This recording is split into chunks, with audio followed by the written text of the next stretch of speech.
What's going on, guys? Biznix here. Today we are going to be talking about the cycler rifle and its counterpart, the pulse cannon, and determining which one really is better, or maybe they're both the same. We'll figure this out in the video, but before I go any further, I just want you to know subscribing to my channel grants you daily Star Wars Battlefront videos. Also, if you ever want me to do something in particular, let me know in a comment and I'll be able to do it for you. This can be like classes that you want me to do, or this can be anything, tips and tricks, anything.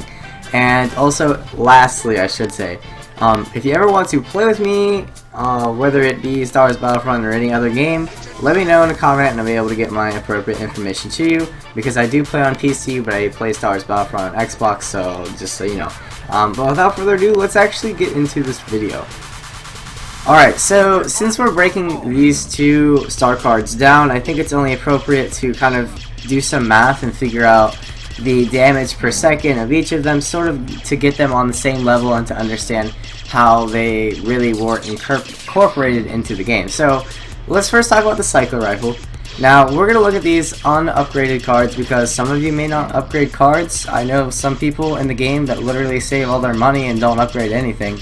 I don't know why, but because really there's nothing else really to use them for. But anyway, let's just go into the cycler rifle. So it does 90 base damage.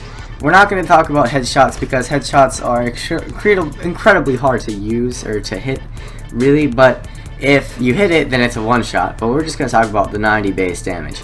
And if you divide it by its actual cooldown rate, which is 15 seconds unupgraded, you're going to get a DPS, or damage per second, of 6. Which, that's alright, you know, okay. Now let's look at the pulse cannon. The pulse cannon has a solid 140 damage fully charged. It's either like 120, yeah, I think it's 130 or 140, and the reason why I'm saying this is because if you have a back-to-bomb on that gives you 30 plus HP, then you can still one-shot them with pulse cannon, therefore it has to be more than 130 or 130. So, anyway, that being said, it has a cooldown of 18 seconds. So when you divide 140 by 18, you get 7.77 repeating. So in that regard, the pulse cannon is a bit stronger than the cycler rifle, but the cycler rifle has a shorter cooldown. And honestly, I prefer the cycler rifle having the shorter cooldown because you never know when you're gonna need it in certain situations.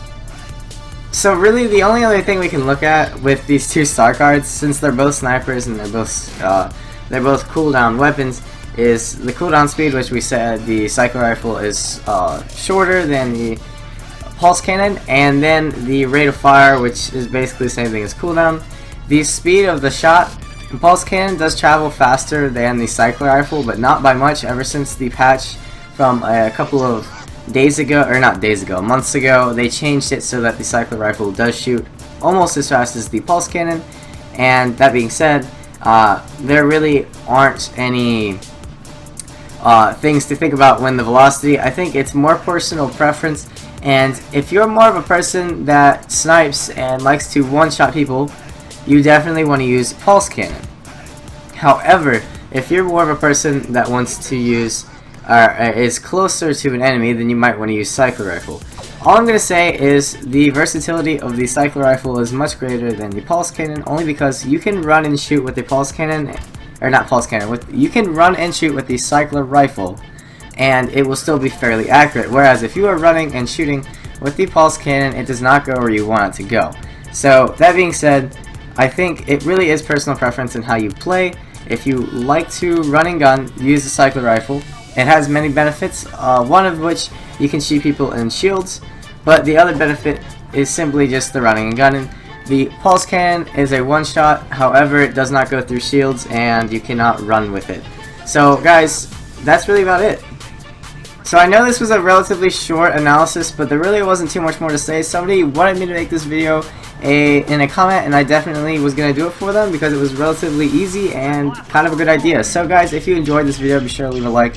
Remember to subscribe because I'll be posting every single day. Remember that Bestman DLC is going to be out really soon and it's going to be awesome. And without further ado, guys, thank you so much for watching, and I'll see you guys in the next one.